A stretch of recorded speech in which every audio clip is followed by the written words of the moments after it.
And welcome back to the special audience edition of Hannity. And Dr. Ben Carson is with us, and we're taking questions. Our good friend Sandra Smith of the Fox Business Network. Lightning round? Dr. Carson. Yeah, this will be the lightning round because we don't have a lot of time. Sure. And I think that one of the biggest questions after listening to you tonight, it's been an absolute pleasure, is have we gone too far? Do you think that America can come back from where we are today? Great question. I do think that. That's why I wrote the book, because I think we have what it takes to do it.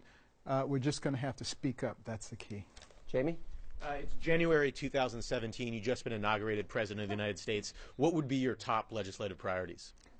Well, assuming that things are continuing the way they are now, we got to get the economy working again, because that will take care of the jobs. Productivity rather than just mindless jobs.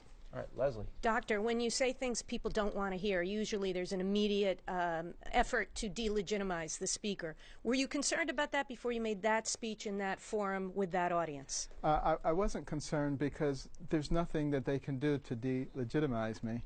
There's no skeleton that they can find. They're going to try. Good luck. Yeah. You actually said in one of your speeches, live a clean life. You don't have to worry, and don't lie, because you don't have to worry about what you said 3 months ago. I read that. He's good. Kerry.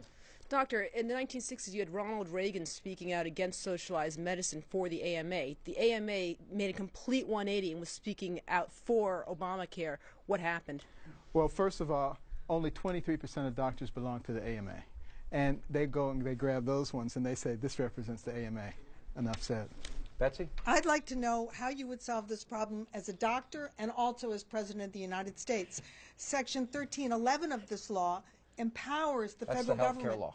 The Obama health law empowers the federal government for the first time in history to dictate how doctors treat privately insured patients, even if you bought a plan like an Aetna plan or a Cigna plan and paid for it yourself. How will you protect that doctor-patient relationship? Probably by rewriting that law. Good answer. Doctor, thank you so much for speaking your mind. I certainly hope you keep it up in the future. But who in the current debate reflects your values and views the most effectively of anybody in politics or public life? Well, I certainly enjoyed what Senator Rubio had to say last night. And I'm sure there are many up-and-coming young people, Bobby Jindal, and we'll just have to keep looking and hoping that people are courageous and forward-thinking. Heather?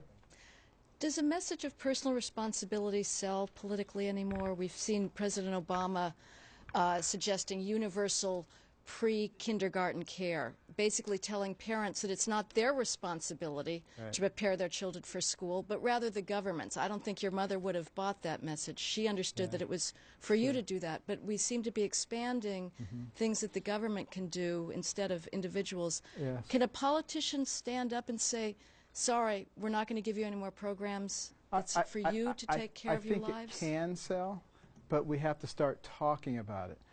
You see, the politically correct police have silenced the debate.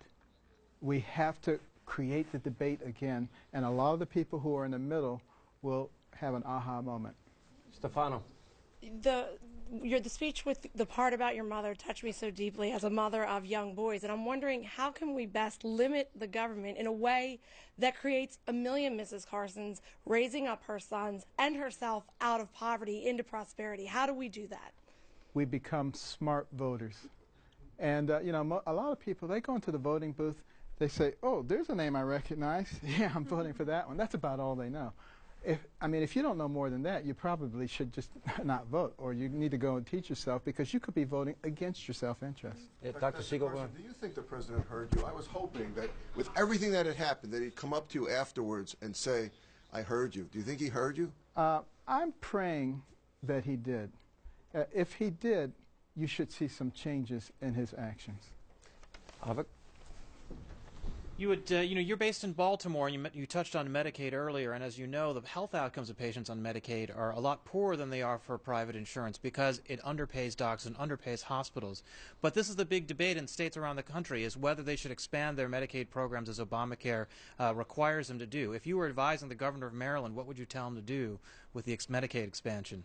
Well, I would say we need to start talking about something that makes sense. You know, that doesn't take it doesn't make a lot of sense to invest a lot of our eggs in something that doesn't work. Jedediah, real quick. Yeah, I'm a former teacher and dean, and I just want to know, how do we get young people to care about the debt and deficit?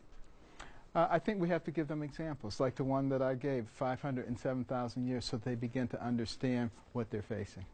I'm sorry, we missed 3 people. Go ahead, Mary, quick. I was just going to say it's easier to be ignorant and reliant than it is to be responsible and informed. How do you change that? Well, one of the things we're going to have to do, and I don't have a lot of time to get into it, but we have to use technology. There are some wonderful ways that we can use that. Virtual classrooms that can help us enormously. I'm working on that project with something in Baltimore right now. And you have your scholarship fund, and it's on Absolutely. the web at carsonscholars.org. All right. Everybody get involved. All right. Dr.